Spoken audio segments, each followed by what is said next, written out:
All right, welcome, ladies and gentlemen, to another episode of the Practical Prepper podcast. My name is Nick, and I'll be your host. And today we have a very special guest. She is the founder and publisher of three websites, The Organic Prepper, The Frugalite, and PreppersDailyNews.com. She is a best-selling author of 17 books. We have the great and powerful Daisy Luther. Daisy, how are you today? I don't know if I'm that great and powerful, but thank you. I'm glad to be here. Well, awesome. We really appreciate you taking the time to do this, and I know you got a lot on your plate, so we thank you. No problem. I'm happy to help.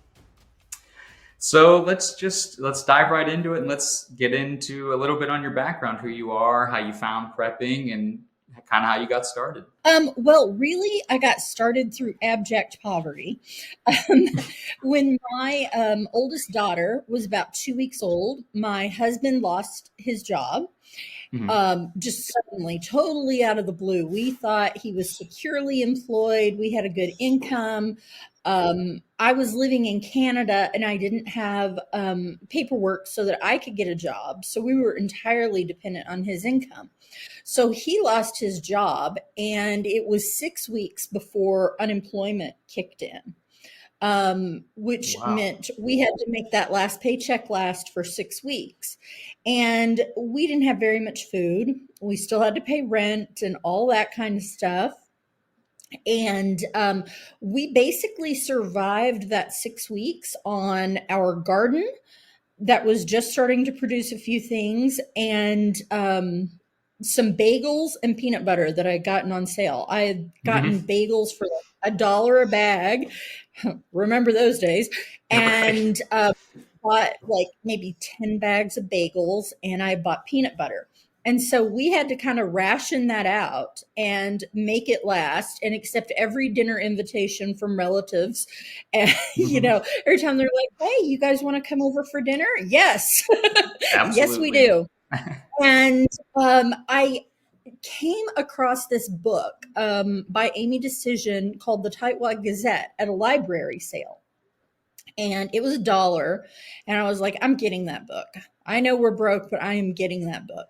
So I got that book, and it kind of changed my life because she has something that she calls the pantry principle, which is just a different way of building food storage. It's not prepper oriented at all. It's more about frugality than prepping. So for, I would say, the first 10 years I prepped, no, maybe the first 6 years, it was really more a frugality issue and Scarlett O'Hara, as God is my witness, I'll never go hungry again kind of thing, shaking the carrot in the field. Yeah. So it was just, I wanted to have things on hand just in case. Then I would say about 6 or 7 years later, there was a power outage that had taken out the eastern seaboard, and including where we lived in Ontario, which was near Toronto. And I was divorced at this point, and I was living in this very tiny apartment with 2 little girls, a 2-year-old and a 7-year-old. And we didn't have power for a week, and it was in the middle of summer. All of our food in the freezer rotted. So that all went to waste, and we were completely unprepared for a power outage. And I thought, okay, I have all of this stuff, but there's got to be a little more to it. And that's when I started delving more into preparedness itself, as opposed to just frugality and having food and shampoo and things like that on hand. Wow, that is interesting because it seems like nowadays it is always born out of like, oh, I'm going to be a prepper, I'm going to be a survivalist. And it's like, people think it starts at the extreme. Like, I think the world's going to end and this is what I'm going to do. But it being born out of frugality is I guess it's a humble beginning to the prepper and survival lifestyle. That's just, yeah, and that's just been the story of my life. It's all been very humble, very basic origins, nothing exciting. I've had times when my stockpile saved my bacon, like when I got laid off from work and had to wait, 6 weeks for my unemployment to kick in. And then, of course, it's only a percentage of your income. All the Mhm. preps that I had put back meant that I didn't have to go to the grocery store the entire time I was on unemployment, like while I was job hunting. I didn't have to buy anything. I could use that unemployment to pay my utilities and my mortgage and my car payment and, just keep afloat. And Mhm. so, really, it is a lifestyle insurance if you think about it. It's just one of those things. And I'm not talking about, prepping for nuclear war or anything like that. I'm talking about preparing for your lifestyle to suddenly change. Right. I feel like it's important that this message gets out to a lot of people other than those who go looking for it, because I feel Right. like it does get the rap of, oh, prepping is bunker with all of this stuff, but really the people who aren't listening are the it'll never happen to me people. Like I'm good in my job, I'm secure, I'm not worried about the power going out. But like Right. you said, you're a living example of it can change on a dime like that. And if you're not ready, Exactly. extremely And difficult. in my opinion, I don't have any statistics to back this up, just based on things that I see in my comments section. The number one disaster is a personal financial problem. Now, that might not be losing your job, it could be losing your spouse and his or her source of income. It could be a huge hospital bill that you weren't insured enough to cover, leaving you with a massive debt that you have to now try to dig your way out of. Mhm. It could be, an accident that keeps you from working. Um, and also losing your income. Like, there are all sorts of financial mind it's like a financial minefield right now, Yeah. and there are all sorts of things that can happen to your money. And so I kind of, obviously I prep for all sorts of things, but my primary focus is being ready for the economy to make changes and being prepared for that. And then, of Yeah. course, we've got the supply chain issue, which is affecting everyone and bringing a lot more people into preparedness. Yeah, absolutely. And I feel like preparedness, it financially is something that even a lot of people, they aren't ready for. Like they always say, the rule of thumb is to have enough money saved for 6 months bills or something, that if something were to go wrong, you have enough money for that. And I feel like even that basic level of preparedness is something that a lot of people aren't ready for. Well, with inflation and prices going up, like I rent because I travel a lot. With prices going up and inflation and things like that, that 6 months has gone for many people from like $6,000 to $20,000. Yeah. So, really, how many of us have $20,000 that's not invested somewhere that Yeah. we can't get to? How many people have $20,000 just sitting there waiting to pay your bills? Not a whole lot. No, I'd say the number is very, very low. So I let's certainly don't. uh, let's continue down the path of your story, and let's get into the bread and butter, the organic prepper. It is a huge resource online for new and seasoned preppers. Can you tell us a little bit about what that is and what inspired you to start this website? Well, first of all, I never ever expected it to go the way it has. I was okay. Let me go back a little bit. I lost my job again, and this was about a year after I'd had my own personal economic collapse. My father had passed away. I had taken a leave from work. I was behind on all my payments. So my car got repossessed, my home got foreclosed on, and then my children's father passed away. And even though we were divorced, this definitely affected our family because, Mhm. we shared custody and, he would watch them when I was working and things like that. So, it was a huge hit financially and emotionally. So anyway, then I shortly thereafter got downsized. and I could either, you know, cash out my retirement and be unemployed, or I could just get fired. You Mm-hmm. know, like, I mean, really, there was no option. My job was no longer in existence. Mm-hmm. And I thought initially, okay, I need to get another job. I worked in the automotive industry. And then I thought, no, you know what? I have this person offering me a side gig online to write for his website. So I'm going to take that and I'm going to find the cheapest house in Ontario to rent that is pet friendly, and I'm going to move there.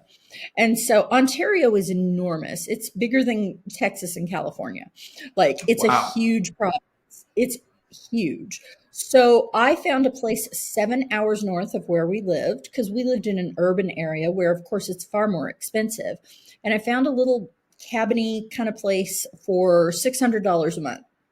The catch was it only had wood heat, and it was, you know, way out in the boondocks and way up north where it got really, really cold. It was in the forest. Internet was, you know, I mean, most of the time we had it, but we would have from time to time week-long power outages up there. Wow. And, you know, pipes freezing and all sorts of crazy. It was pretty rustic. But for the most part, we had electricity. We just had to do everything else by hand.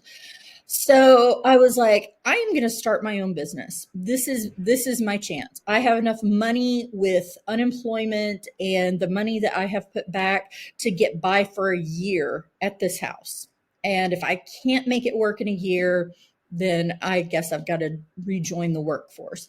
And Right. I really want to be there for my kids because, you know, they had just lost their father. My oldest was going away to college, and my youngest, you know, was still with me. And so we moved to this cabin, and I started my website just as like a free blog, you know, blogger.com. Mm-hmm. And the person I worked for owned websites. He's like, you have to buy that domain and make yourself a website because you've really got good content. And I was just writing about how it was to be a city person learning to live this rural lifestyle, like, of, you know, heating with wood and cooking with wood and things like that. Mm-hmm. And anyway, so I did, and my previous employer helped me set it up. I mean, he's my mentor. He's asked me not to mention his name, so I can't. But Mm-hmm. That's um, fair.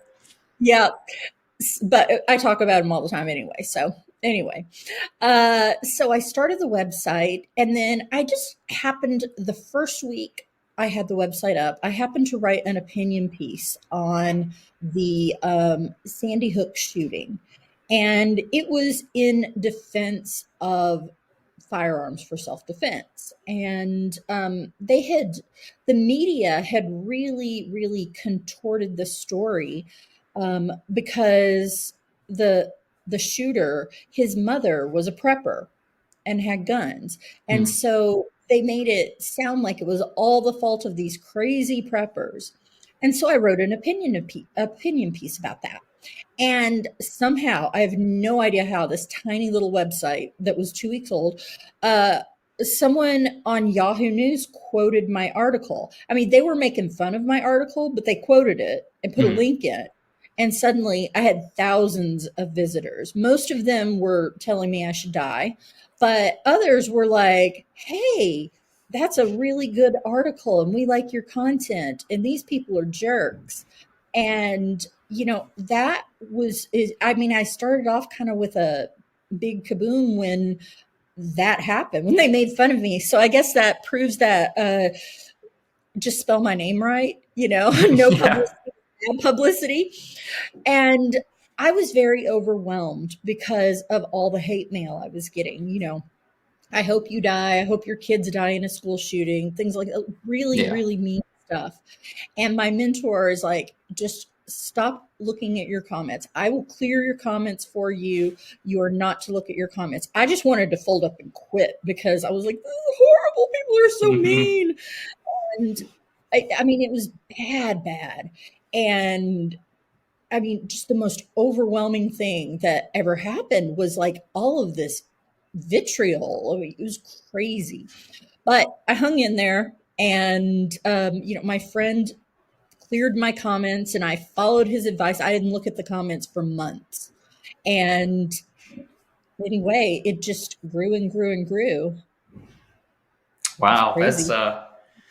that's very impressive. The so when you publish this piece and they link to it, at this point were you just blogging for the sake of blogging, just kind of documenting your experience, and like you weren't even Yeah, like at this point could you go on the website and enter your email and subscribe to get a sort of feed of what you're posting, or it was just simply it was stumble just upon like it? the most basic free website you could set up. Hmm. The only difference is like I owned the domain. So it was no longer the free blogger one. It was just like a free theme, free everything. Because I think Wow. I spent $14 starting my website, Hmm. to Wow. register the domain. So yeah, I mean, it was just like the most basic thing in the world. And you look back at some of those articles and I'm just like, oh, I thought that was a whole article. Hmm. What was the? I'm curious as to what was the follow up piece to the Sandy Hook article. Like, how do it's a big shoes to fill after that one. Yeah, well, actually, I did look at the comments once just to collect them Hmm. and to write about the people who don't want us to have guns and to talk about the kinds of threats that they were making toward me and my daughters and the wishes of death and doom and things like that. So that was my follow-up piece. And readers really came out of the woodwork to support the website after that because they're like, that's just not right. I mean, there were some pretty awful comments. And I think that was kind of how the ball really started rolling because people in the preparedness world were like, this nice single mom is just, up here living in the woods, trying to figure out how to start a fire and Hmm. not freeze to death. And all of these people are attacking her and her children. And so, I mean, that was what I guess kind of made me a little more real. It was just like, oh, it's just a regular person. The so when you moved to this home, you were just documenting your whole learning experience. So you had no idea how to do any of it. You're just like, I'm gonna go here and I'm gonna figure it out. Well, I really didn't think it would be as hard as it was. Hmm. I Yeah. was like, "Oh, I can do that." I've had campfires and I've done this and I've done that, and I'm just going to go for it. I'm going to get all in, right? Hmm. I'm kind of a go hard or go home type of person, and I have reinvented our prepping world, my family's prepping world, a lot of times. But this was probably the biggest change I made. It took me almost 6 weeks to learn how to build a fire in a wood stove that would stay lit. Hmm. And it was starting to get pretty cold. It was coming up to late September, which, when you're pretty far north, is very cold. And just geographically, we lived in the Algonquin forest. So that's pretty far north. So it's starting to get cold already in September. And I remember sitting there in front of that wood stove for hours just sobbing because I couldn't get the fire to stay lit. I would be like, okay, this one's going. And then it would die.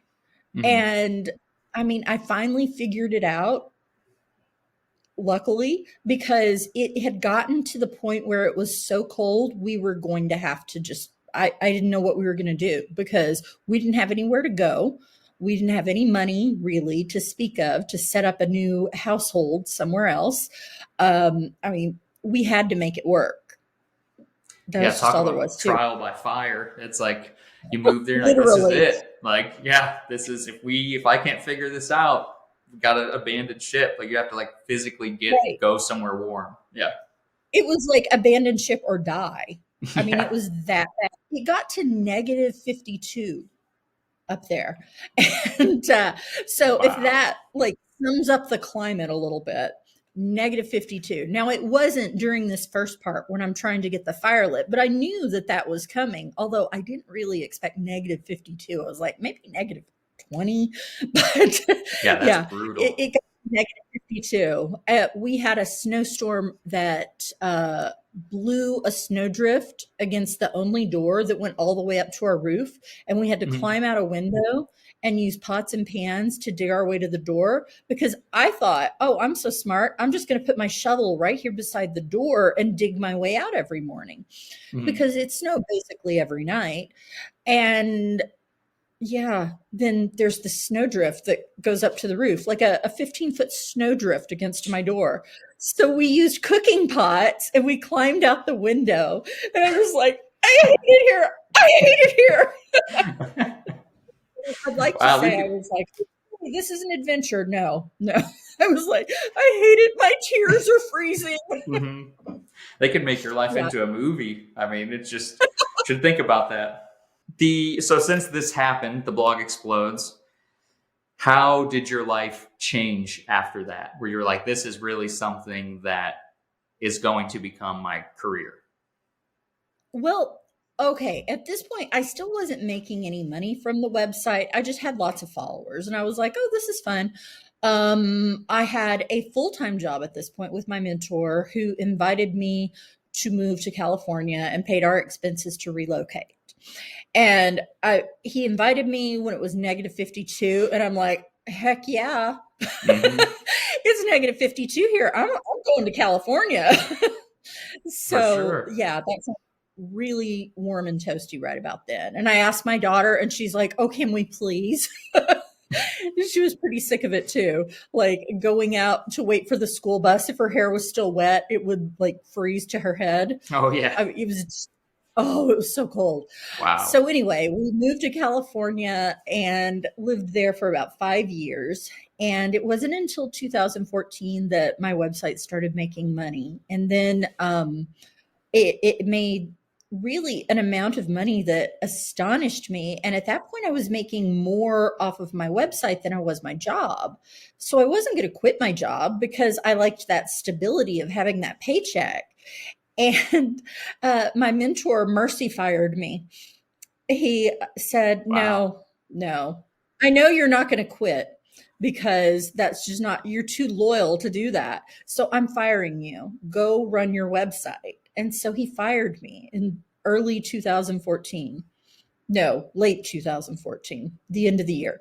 So I was devastated. I was like, "But I thought I was doing a good job." And he's like, "No, you need to go work on your website. Like, this is a full time job and you're not giving it all of your attention." I'm like, "It's okay. I don't mind getting up early to work on my website." Because at that point, I got up at 4 every morning and worked on my website for 3 hours before I worked on his website. Wow. So, I did all of my work in the wee hours. And that way, okay, this is like, if anyone ever wants to start a blog or anything else that they need it to become a habit, do it at 4 o'clock in the morning. Do it before anything else in your day can get in your way. Because if you say, "I'm going to do it after the kids go to bed," you're going to be tired. Gymnastics lessons are going to run late. You're going to go out for pizza afterward, or something like that's going to happen, and it's going to get in your way. So that's some Absolutely. unsolicited business advice. Do it first I thing in the like morning, it. as soon as you get up, and work for yourself first. Give the best of yourself to your own business. That's really great advice. It makes sense. I mean, after you've lived the whole day and you've done all your stuff and you're like, okay, now it's me time. Me time turns into just, oh, I'm going to relax a little bit. And then, that stuff you should be focusing on first and And you foremost fall out asleep the on the window. couch or Yep. yeah, It's a lot exactly. easier. Exactly. It's the same thing with exercise or diet or anything else that you're really trying to achieve. Put it first and you will succeed at it. Well, that's great advice. There you go, ladies and gentlemen. Free business advice. I know that wasn't really the purpose of this. It just kind of popped out. So the secondary, well, I won't call it secondary, but the second and third of your websites, how did those kind of come in where you thought I need to branch out? Was it just like I need to segment my audience? Maybe there's people that care more about this than this. So you create a different website? I mean, I'm just kind of a news junkie, so that's Mm-hmm. why we created Preppers Daily News. It's just links. It's kind of like Drudge Report for preppers. Mm-hmm. Links to articles preppers would find interesting, and that is run by me and a lovely woman who is a grandma who is also a news junkie, and she goes on every morning and adds links. So that's how that one started. That was really, I mean, I don't make money off of that website. It's just Mm-hmm. there as a service. Like there are prepping articles, news articles, things like that. Mm-hmm. The third one, the Frugalite, I had written a book on frugality called The Ultimate Guide to Frugal Living. Mm-hmm. And I thought, that is a more gentle introduction to prepping than my prepping website, because we do have a little bit of hardcore stuff on there that Mm-hmm. stuff that's scary. And so I thought, frugality just kind of naturally leads people down the path, but it doesn't sound as crazy. So Right. I thought I'm gonna start this website as kind of an easy entry. So it's not a prepping website. It's about saving money now and in the future. And a website like that nowadays is beyond important to with inflation, like we spoke on earlier, just like saving money, thrifting clothes for your children, or things Yep. like that most people don't, or I don't know if they refuse to do it, but maybe again they just have that mentality of it's not going to happen to me, so I don't have to. I'm not going to think Right. about it. Right. I mean, it's done incredibly well, and I think it's because so many people are having to these changes are being forced on them, whether they want to do it or not. Mhm. Yeah, and then that's a good gateway for them into the organic prepper, where it's the you know Yes, we have the occasional link, cross link. you got to cross build those lists. Absolutely. So over the years, how you've gone from the tundra to bright and sunny California, even over the past few years, from essentially regular living to COVID-19, how has your prepping style changed over the years? Oh my gosh. Well, we've made all sorts of changes. I had a little homestead, or two different ones in California, um, where we raised livestock and grew food and did stuff like that. When my youngest daughter graduated at 16, she wanted to go to cosmetology school, but she wasn't allowed to till she was 18 in California. So we moved to a different state so that she could go ahead and start, because it seemed kind of silly for her to just sit around and do nothing for 2 years. Um, so then we lived in suburbia for a while and prepped there. And then after she graduated and got a job and moved out and was out on her own, I lived nomadically for a few years. I sold most of my stuff and put some other stuff in storage, and like near her new home, just so it was there if she needed it, like preps and things like that. Mm-hmm. And I have lived in Greece, Montenegro, and Mexico over the past few years. And I've visited quite a few other countries too. So I just lived out of a suitcase in Europe.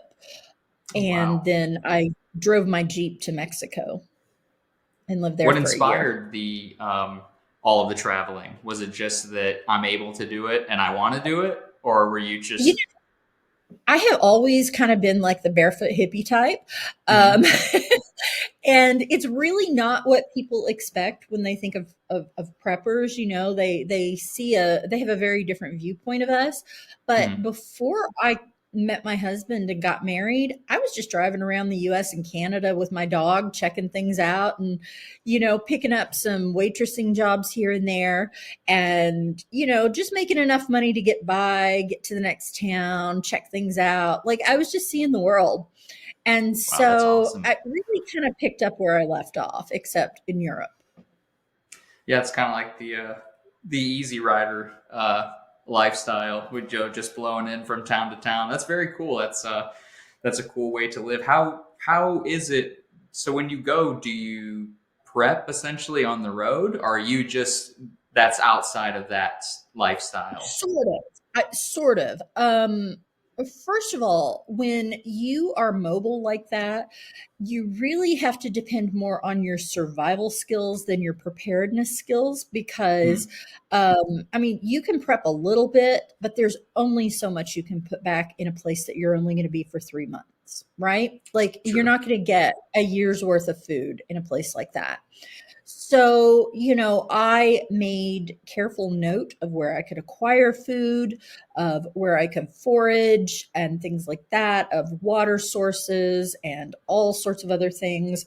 I had equipment, just like a small Sawyer Mini with me. I always kept little packets of like dehydrated soups and oatmeals and things like that in my suitcase where you just need boiling water.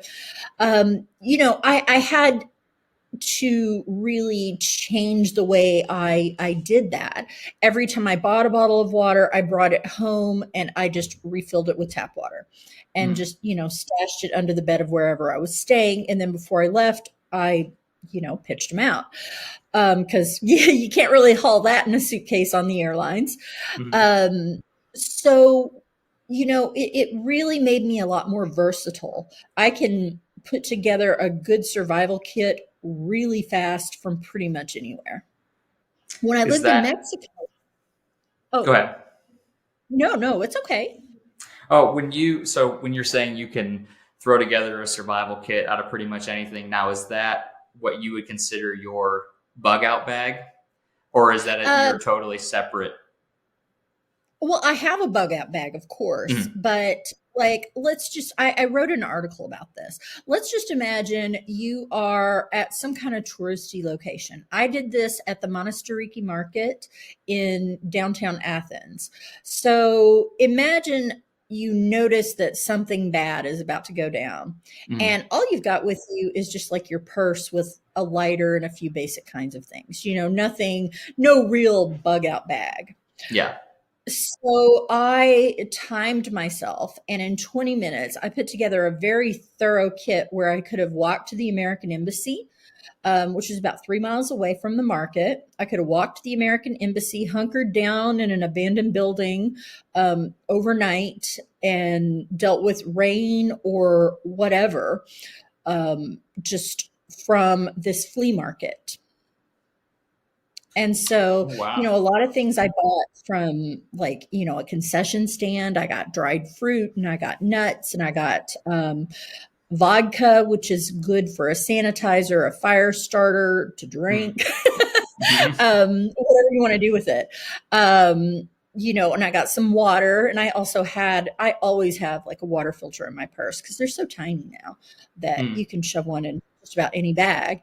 And so, yeah, I just put that together in about 20 minutes, got as much cash out of the various ATM machines as I could. And, that was my test. And, it taught me a lot about the kinds of things that you need. Mhm. What you actually need versus what you think you need when you're building your bug out bag at home. Like I could buy all of this stuff versus this is what I've been dealt. Right. Exactly. Exactly. And my actual bug out bag is not like a lot of preppers' bug out bags. Mm, I took a survival course from Selco. I know a lot of your listeners are probably familiar with Selco. He mhm, survived the Balkan War and went a year without any food shipments, running water, electricity, being sniped at, his city being shelled. Like, I mean, he lived through a year of actual hell. mm, And, he's a good friend of mine and he writes for our website. But I went to the Balkans and I took an urban survival course for women with him. And one thing we all learned was that we were carrying around a lot of useless stuff. So I pared down enormously after that. I do not carry a stove because I can make a stove fairly easily. People get really fancy with their gear, and Yeah. a lot of these designs are inherently awful. Like, you're stealthily creeping around trying to avoid the notice of people, and you're going to unfold this giant stove that you've got, and you're going to light a Right. blazing fire and all that kind of stuff that you got to lay down on the ground to go, to blow to make the fire go, and it's just not really a real bug out bag. Yeah. Like, I am a big fan of emergency food, like Valley Storage Food.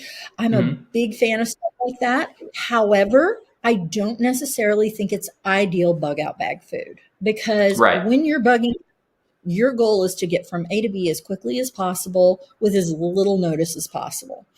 And so I carry things, and I know this doesn't sound very organic, and I'm the organic prepper, but I carry things like peanut M&Ms because they're really the perfect bug out food. You can eat them while you're walking. They've got fat, protein, and carbohydrates. And they'll really keep you going, and you don't have to stop and set up a camp to make them. You also don't want to have all of your stuff strewn all around, because if somebody sneaks up on you and you've got to take off, you're going to lose all of that gear that you've got out of your bag. True. So, you can run stoves so easily. Like, if you're in an urban environment, 2 bricks with I keep a little metal cooking pot in my bag, but 2 bricks with a fire in between it, and I put my pot on that, and I can boil some water with very little smoke. Just a tiny little fire is all you need if you've got a vessel that has a lid. Hmm. You can also, like, if you're in a rural environment, you can usually do that. You can usually find a couple of rocks or something that you can elevate your vessel over a fire. So I never carry any kind of stove whatsoever, because I don't need to. I can just build a fire and cook my stuff. Like, and Wow. I'm not That's going to, and I'm, that's impressive. but it's really, if you can build a fire, you can build a stove. Like, you can Mhm. almost always find something non-flammable to build yourself a little stove. And that's it's super easy. Do you have more than one bug out bag? Do you assemble multiple? Like one, say one for your home if you were to have to flee, one for the vehicle, or is it just a one for everything? I'm getting it no matter I've what. I've got one at home that is my primary bag, but I do have a kit in my vehicle that is not exactly a bug out kit. It's more a stranded on the side of the road kit. Hmm. My daughter was stuck in that I-95 disaster in Virginia, Oh when they had wow. that snowstorm a couple of weeks Hmm. ago. Yep, 16 hours. And luckily, they had some gear with them, and they were in much better shape than a lot of the other folks. Oh, I'm sure. Right there's a But that's, perfect example, real world example of. I mean, some mhm. people they're just like, I don't even have gloves in my car. So immediately when you get out of the car, you're losing heat, your hands are cold, you're already Yes, way worse off than many, many other they didn't people. have, snacks for their children or anything like that. It was I am stunned that nobody passed away, because it was 10 degrees Fahrenheit. People didn't have blankets, didn't have food, didn't have water. I know the governor says they were out there handing stuff out. They were not. I They doubt were it. not. Yeah. I said she saw nobody official, and they sat there for 16 hours. Was she prepared for this because of something you like gifted her, or like you should keep this with you, or does she do this on her own now, She kind does of this on learn her from own. you? Hmm. Yeah, she does this on her own. And some of the things just happen to be like, Christmas presents they had just gotten that she used for other purposes, like, a jar candle that her boyfriend's mother had given her for Christmas was helpful to heat or melt snow or whatever, if they needed to do that. They didn't end up having to do that, but she had the plan, and was able to do it. They just Yeah. layered the clothes they had in their suitcases, and they had coats and gloves and boots and all that kind of stuff. They always have like a blanket in the car, and they had plenty of food and some water, not as much as they should have. She has definitely fixed that. Hmm. She's like, "Oh, I really didn't have enough water, and that could have been really bad." Oh yeah. Was that But something yeah, in your life that you kind of, you know how kids are, they whatever their parents do, they're like, "Oh, that's not cool. I don't want anything to do with it." Was it something that you were teaching them, like you need to at least practice this a little bit? she's seen this stuff in action before, like you Mm. have car trouble and you have to wait for the tow truck and it takes 2 hours, but it's okay because we have a snack and we have water and we have a blanket and we're going to be just fine. Mm. So she's seen it in action. It's just the lifestyle she grew up with. Yeah. Yeah, that's definitely something that passing it down to your children it's an amazing, it's a gift that maybe they don't know at the time, but obviously Yeah. it's a life-saving, life-changing way of thought that you can have. Right. And her boyfriend is a really great guy. He's very intelligent, but this stuff is completely foreign to him. Mm. And, what I really respect is that he completely lets her take the lead in situations like this because he knows she knows more about a survival situation than he does because he's an academic. This is not really his wheelhouse. And, Mm. he's happy to help out and do whatever he is asked to do. So, it's pretty cool because I feel like we're kind of spreading the word a little bit. Yeah, that's awesome to see somebody be like, "Look, I'm not going to try and take the wheel, and be the tough guy, the man of the situation." It's like I don't Yes, know what to do, and without you, I would be in big trouble. So right. that's And cool. I have so much respect for that. Yeah. If we kind of shifting in a different direction, it's kind of something that we already talked about. But I was reading one of the articles that I found pretty interesting about the price control and kind of the talks of inflation and how farmers' eggs were once $3 a dozen and now they're $5 a dozen. When you're looking ahead for the rest of the year, what else do you foresee that's going to be going up? Do you feel like everything's going to increase, and how do you prepare for that style of thing? Inflation is going to get worse and worse. Hmm. It is not going to stop where we are right now.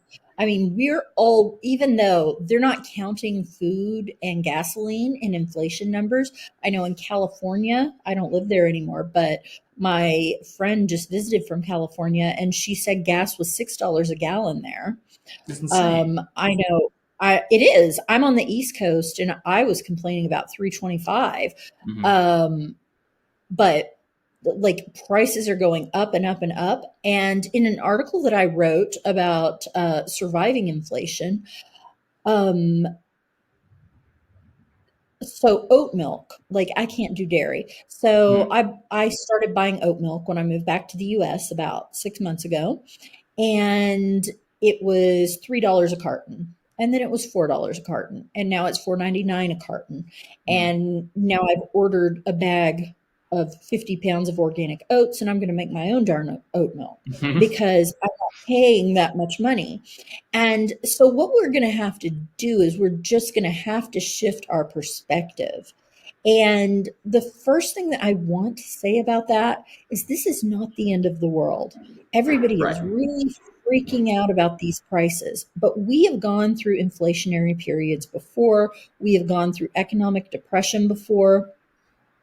It sucks. It's hard. It's Hmm. unpleasant and uncomfortable and scary. But this is not the first time that society has gone through something like this. And you will get through it. So you just have to adjust your mindset to this is how reality is right now. We can, rail against people in office and complain about, the economic policies that have gotten us here. But that is really an impotent way to deal with inflation because Absolutely. we cannot fix this ourselves. So what we have to focus on is our own personal bubble, and we have to focus on what we can do as a family or a community or however you happen to prep. Maybe it's just you living by yourself. You have to focus on what you can personally do to deal with inflation.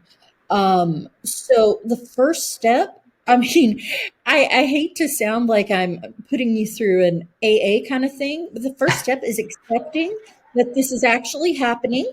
Mhm. And like it or not, this is just how things are. I mean, I don't really like that saying it is what it is, but it's the truth in this situation. There's nothing that we can do to change the overall economy. And that is not to excuse anything, that has been done that has caused this, but Mhm. it's just where we are. So the first thing you want to do is you want to start looking for substitutions. So, in my search for affordable oat milk, I'm just using that as my example. Mhm. Um, I changed brands 2 or 3 times, and I try not to be brand specific about anything because you just never know with our supply chain issues if you're going to be able to get that brand. Right. So forget about your favorite brand of this or that and look for different options. So let's think maybe meat, for example. Let's say some cut that you don't really like is on sale at the grocery store. You can often just ask the butcher to grind it into like hamburger meat or ground pork or ground whatever. And you can use that at a much lower price than what is sitting there in the case. The butchers will generally cut roasts into chops, stew meat, steaks at no extra charge. If they do charge where you live, you might want to invest in a meat grinder and some really good knives and just, buy those big bulk pieces and cut them up yourself. So that's what I mean about this substitution thing. Fewer options is not a shortage. I'm not saying there won't be a shortage, but it's not a shortage. It's just a different way of looking at things. Um, and I'll just go back and refer to my years of travel. Every place I went, there were different offerings at the store. And, I could not be assured of getting, the same brand of anything anywhere. Mhm. I think I've been to like 9 different countries over the past 3 years, so that's a lot of adapting, Mhm. but it really helped me mentally to deal with the situation that we're seeing right now. Like, I go into the store and I don't feel quite the same level of panic that a lot of people are describing when I see the bare shelves because, in Montenegro, they had like 3 cuts of meat and 2 kinds of meat, maybe 4 Yeah. kinds of meat. I don't know. They didn't have a whole lot. And, you just like say, okay, I'm getting pork today. And you get whatever the butcher happens to have out. Right. You choose whatever brand of laundry soap is there. Usually you had an option of 2 or 3 brands in most of the places I traveled. Um, so you just choose from what's there, make substitutions, and be willing to be flexible. If you are feeling like you are constantly being shortchanged and oh my gosh, there's nothing there, that attitude sets you up for like a mindset of scarcity. And Mhm. that makes you panic. That makes you Yeah. feel like, oh, we're starving to death and we are just, this is terrible. But if you look at it instead as just a chance to practice being more adaptable, then suddenly your mindset is really more of abundance Mhm. because there is stuff there. It may not be your first choice, but it's there. And you can take that and you can learn new ways to cook. You can learn new products. You can learn to make stuff yourself. Like there are all sorts of things. So take this as an opportunity to be more self reliant and more adaptable. Right. I look at it when you go kind of as a challenge almost when you get there. Because, like you said, most people would go in if they see Absolutely. the bare shelves, they have, immediate terror coursing down their spine that, oh, this is it. And they're too plugged into the mainstream news that kind of frames it in one way and one way only, and that's mostly doom and gloom. But when you go there, you're like, okay, this is, and like the meat thing, I'm guilty of that. I like certain cuts, but just going there and having the butcher do that. I actually read your article on the inflation this morning before we had this conversation, and I was thinking about like the even down to the laundry style of, instead of using, if you're trying to save money, instead of using your washer and dryer for electricity, then you don't have to buy detergent. You could hand wash and hang dry. Or the Keurig, that's another one that I know a lot of people are guilty of. Those pods are astronomically expensive, and to go They back to are. the less convenient version, which is just the regular coffee pot that I think people have almost forgotten about now. And then you're down to, what is it, like 8 cents a cup versus each one of those pods is like Yeah. $1.80. Right, right. Oh, you must get way fancier pods than I do because mine were like 29. Yeah, Um, that's got to cut but back now. still, exactly, exactly. I mean, there are so many ways. And one of the readers commented that on Amazon, you can get refillable pods if you really want to Hmm. use your Keurig and make one cup at a time, which I kind of like to do because I drink like a cup in the morning and a cup in the afternoon. And Right. so I hate to break out the whole coffee pot and filter and all that jazz for just a Hmm. cup. So, I'm going to get I have those little refillable things on order now, and I can Yeah, just buy coffee in bulk and, pay for cheap coffee instead. And it's like an investment absolutely. of $10. And then over the course of the year, if you keep track of it, I'm sure many people would be astonished, maybe a little bit sick, as to how much money you save by not buying the luxury convenience item versus investing in something cheaper. Exactly. Yeah. Exactly. The So with inflation being one of the things that's really affecting like the the lifestyle, and it's kind of brought it to light. What do you feel like are the biggest? I use the term cancers in the prepper community today that are kind of affecting it in the most negative way. Do you mean like the industry itself, or do you mean like just the general overall outlook in our country? Like the overall outlook of it. So since it's been brought to light and it's now more mainstream, before it was kind of in the shadows a little bit for either like these are the people who practice it and they know what this lifestyle is about. Now that it's kind of out in the open, kind of like with the negative comment sections, people get a hold of it that may not really agree with it. So then they kind of twist it and contort it into something that it really isn't. Yeah. Yes, well, you're seeing it already a little bit in the mainstream where they accuse people who prep of hoarding Mm-hmm. and of, if you're in the grocery store shopping for your stockpile, they'll, accuse you of being selfish and things like Mm-hmm. that. So that is definitely that outlook. And the government and the mainstream media are really pushing that narrative that it's Mm-hmm. selfish to stock up ahead and that there's plenty for everyone and there's nothing to worry about and all Of that course, kind of they stuff. always I say. Exactly, exactly. I mean, I don't believe a word of it, and I think it's our responsibility to take care of ourselves and our families. If you are waiting for the government to like dole things out and ration food to you, you're going to really, really be living a very different lifestyle than you want Yeah. to be within a year. So I recommend, if you can afford it, buy stuff in bulk right now and put it away properly so that you have food to fall back on. And then, as long as you can afford to regular grocery shop, keep those preps put back so that you have them for later. Learn how to work with them because you don't want to Mm. waste food. So, like wheat berries and things like that, if you've never used them, learn how to work with them. Um, I keep emergency food buckets as well.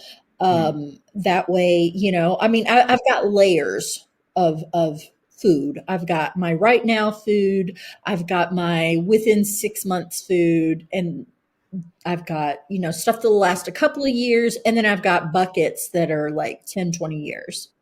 So if you're just starting out, some things that you can do is just buy double what you would normally buy and start focusing a little bit more on shelf stable options that don't require refrigeration or freezing.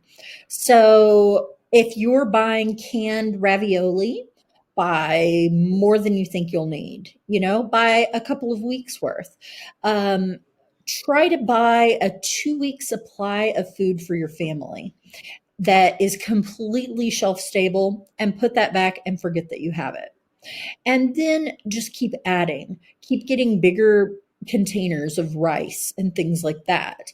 And store those types of things. Also, figure into your calculations the power that you use for cooking these foods.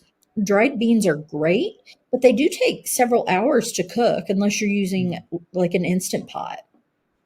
So, depending on the cost of electricity where you are, or gas, or however you happen to cook, dried beans may not be as good of a value as you think they are. So if that is your situation, then canned beans might be a better option for you. So you have to take the whole picture into consideration. You also have to think about storage space. I live in a 600 square foot apartment in a city, um, and I have 6 months worth of food in my little tiny apartment. I have stuff stashed everywhere, and it doesn't look like a bunker because everything is put away. It's in baskets or under furniture or inside drawers or closets or cabinets. You can really get a lot more in your place than you think you can. What would you say for somebody who really doesn't know much at all about the lifestyle? Where do you draw the line between I've bought so much that now maybe I am hoarding a little bit versus like smart, effective prepping? I mean, if your whole house looks like a bunker and you can't walk through it, Yeah, that's a problem. That is not effective. You're not going to be able to find what you have when you need it. So right. you absolutely don't want to do that. I try to break things down into ingredients for meals. So I've got, I have home canned things like homemade chili and things like that. So I've got crackers to go with that. I've got commercially canned vegetables. So I can throw together a vegetable soup really easily. I've got various freeze dried ingredients like ground beef that I could throw into my soup. So think of it in terms of meals, not just getting stuff. And that's a really good way to make sure that you're balancing your pantry. Yeah, that's good advice because I feel like I had at one point my parents. This was years ago. I can't even recall the reason for them starting to do this, but they were stocking up on cases of water and like cans of beans, like we talked about. But it was to the point that it was so, I guess, unguided that it and unstructured that now you're just buying to buy. I don't know if it's for Right. the peace of mind, like, oh, I have this stuff, but really the practicality of it is you're missing it completely. So you're not even going to be able to really utilize it. You just purchased all of this stuff. Yeah, I try to purchase things that I actually eat, because I think that's really important because you want to rotate it into your kitchen pantry, um, so that you can use it before it expires. If it's getting close to the expiration date, it really depends on the food. Expiration dates are more best buy dates. They're not Mm-hmm. really expiration dates. So, be willing to kind of push that a little bit.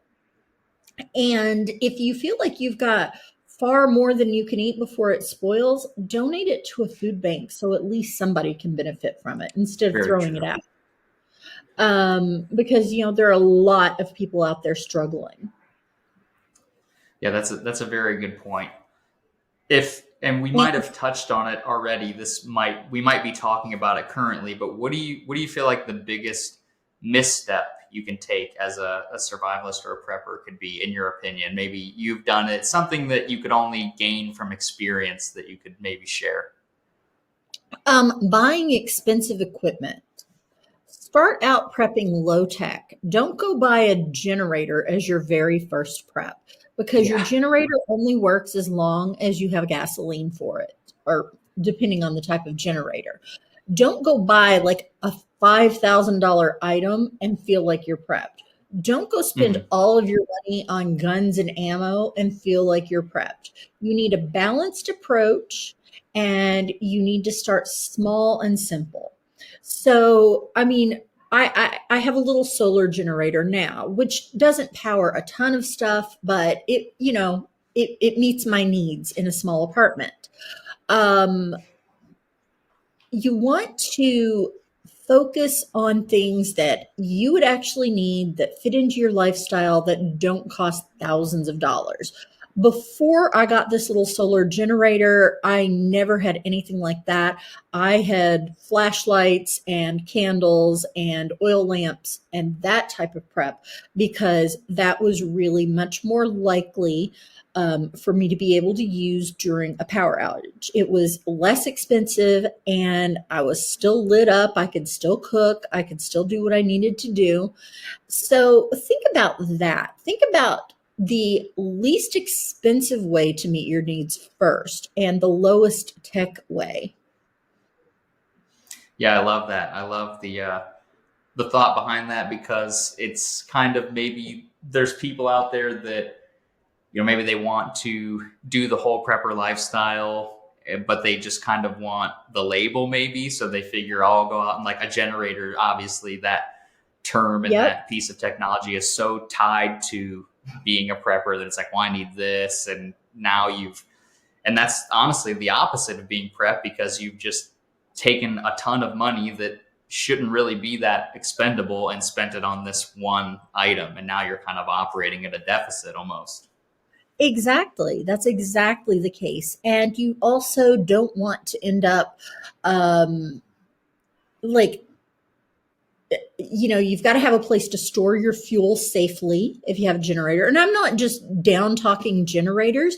I mean, there have been Mhm. times when it's really nice to have one, but that should not be your starting point. Your starting point should just be some food that you can eat that doesn't require any kind of off grid cooking, that is just really, really simple. Filling your containers that you have at your house with water. Like if you've got a bunch of mason jars, they take up exactly as much space full of water as they do empty.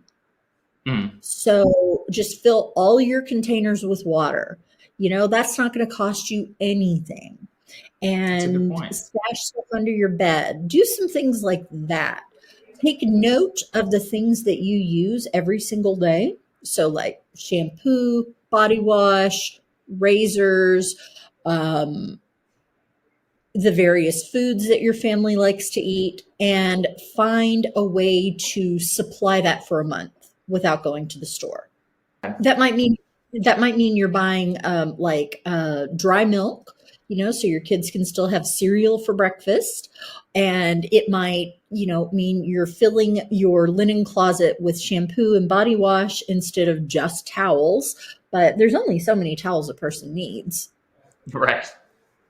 I like the idea of also not just going out and getting the generator, kind of like a looking at it almost like you need to know a prerequisite to get that. Like if you don't know how to start a fire and you haven't earned your stripes of doing all the basic stuff, you should know how to do that first, just in case in turn that generator fails you, so you have all of that backup. Again, it's just the mindset of being prepared for anything. A generator is not ever guaranteed to work. So if you spend all this money on it and it fails you and you have no backup plan, now you're out the money and the resource. Another good piece of advice is to find a supportive community. The comment section on my website, The Organic Prepper, is absolutely filled with people giving their ideas and their support and their help answering questions. Like, I answer some of the questions, but half the time another reader has answered a question very well by the time I get to it. Mhm. And find yourself a community of people who aren't going to like tell you, oh, it's too late to even get started. Find Right. people who are going to lift you up, not tear down your efforts.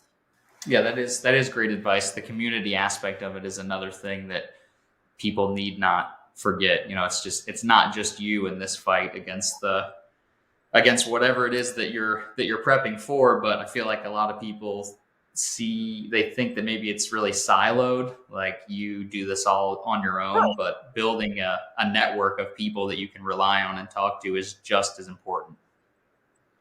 Right. And sometimes somebody else may have an incredibly simple answer to something you've been racking your brain about. Right. And you may just look at it and say, I can't believe I didn't think of that. Like, there are so many smart people out there, but make sure the community you find is not so extreme that they're not very nice to newcomers, Mhm. and make sure that, you know, double check any advice you find on the internet, including things you find published on my website and other websites. I mean, nobody's perfect. So, don't do anything that could be life threatening, like, canning, without doing it properly, without learning how to do it properly and checking multiple sources for times and pressures and things like that. Don't Mhm. say, oh, my grandma never had a pressure canner and she canned meat all the time and nobody died. Well, that's probably true that nobody in your family died, but is it really worth the risk of botulism that could Right. leave a family paralyzed or dead? I Yeah. don't think it's worth it. Like, I'm going to No, follow the absolutely not. rules and things like that. So, make sure you're not getting slipshod advice, and make sure you confirm the advice that you get with other places. Yeah, that's fantastic advice. I won't keep you too much longer. I know we've talked well into over an hour here. I can't thank you enough for taking the time and dealing with a little bit of our technical difficulties and just sharing your knowledge more and more with the community. I really appreciate all that you've said here Oh, no today. problem. It was lots of fun. I enjoyed talking with you. Is there is there anything else that you would like to bring up that I haven't asked you about, or let everybody know where they can find you? You can find me at theorganicprepper.com and thefrugalite.com and preppersdailynews.com. Please feel free to join into the comments section. Don't put a lot of personal information in there. We also do have a forum, which you can find a button for on the sidebar. It's not super busy. The comment section is busier. It's almost like a forum because we get so many comments on every article. But jump right in and don't let anybody discourage you. Well, that's awesome. Thank you so much for sharing that. I'm sure there'll be plenty of people just chomping at the bit to get in there and get involved. I also encourage everybody listening to support the fight against censorship. I know that the Organic Prepper, was recently defunded. I'm sure we could do an entire episode on cancel culture and the defunding of your Oh, website and yes, all of that. So maybe a part two one day. absolutely. Anytime you want. All right. Well, thank you so much. I really, really appreciate it. And you have a great day. All right, you too. Take care. Hope you guys enjoyed the episode. Lengthy talk there with Daisy Luther. A lot of great information. You probably have to listen to it maybe a couple times. Really dive into it and get all of what she said. Make sure that you go and subscribe to the Organic Prepper blog and all of the other sites that she's involved in. You get almost daily articles on all kinds of topics. So definitely don't miss out on that. Also want to shout out our sponsor, Valley Food Storage. Again, exclusive to the podcast. If you use the code PRACTICAL, PRACTICAL 15 at checkout, you can get 15% off your order. All right, guys, thank you so much, and we'll catch you next time.